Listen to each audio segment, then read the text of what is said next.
उड़ीसा की राजधानी भुवनेश्वर से करीब 300 किलोमीटर दूर मयूरभंज जिले का एक जनजातीय क्षेत्र। वैसे आज यहाँ बुनियादी ज़रूरत का हर साधन लगभग मौजूद है, लेकिन कल्पना कीजिए आज से 6 दशक पहले की।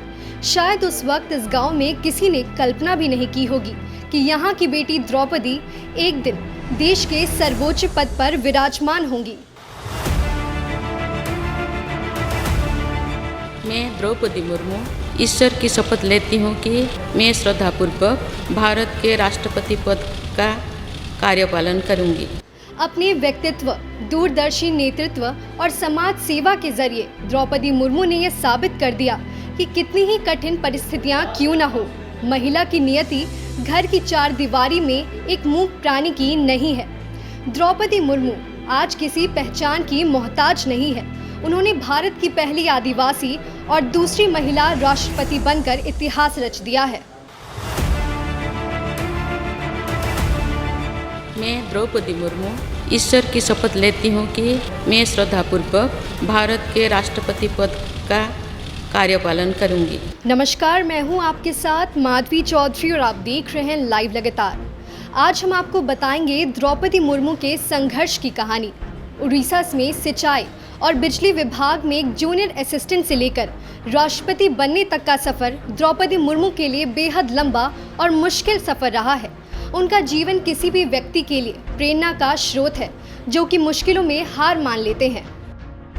आदिवासी परिवार में जन्म। द्रौपदी मुर्मू का जन्म उड़ीसा के मयूरभंज जिले के बैदपोशी गांव में 20 जून 1958 में हुआ था।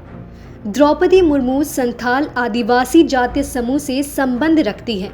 उनके पिता का नाम बिरंची नारायण टुड्डू था, जो अपनी परंपराओं के मुताबिक गांव और समाज के मुखिया थे। द्रौपदी मुर्मू के 2 भाई हैं, भगत टुड्डू और सैरानी टुड्डू।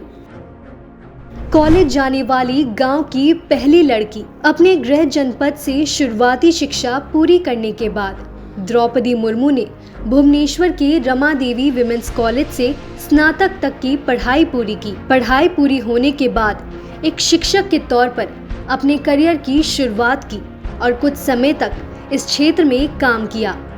बता दें कि द्रौपदी मुर्मू अपने गांव की पहली लड़की थी जो स्नातक की पढ़ाई करने के बाद भुवनेश्वर तक पहुंची थी। द्रौपदी मुर्मू का जीवन संघर्ष।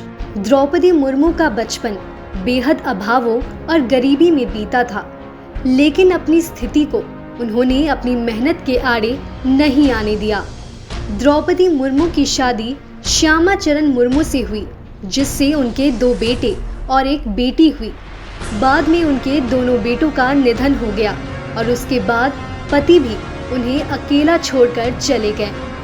बच्चों और पति का साथ छूटना द्रौपदी मुर्मू के लिए कठिन दौर था, लेकिन उन्होंने हार नहीं मानी और अपने आप को संभालने के लिए आध्यात्म का सहारा लिया। साथ ही समाज के लिए कुछ करने के लिए राजनीति में कदम रखा और शुरू हुआ राजनीतिक सफर।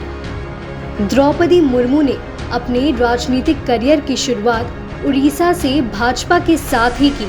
भाजपा ज्वाइन करने के बाद उन्होंने 1997 में रायरंगपुर नगर पंचायत के पार्षद चुनाव में हिस्सा लिया और जीत दर्ज कराई। भाजपा ने द्रौपदी मुर्मू को पार्टी के अनुसूचित जनजाति मोर्चा का उपाध्यक्ष बना दिया।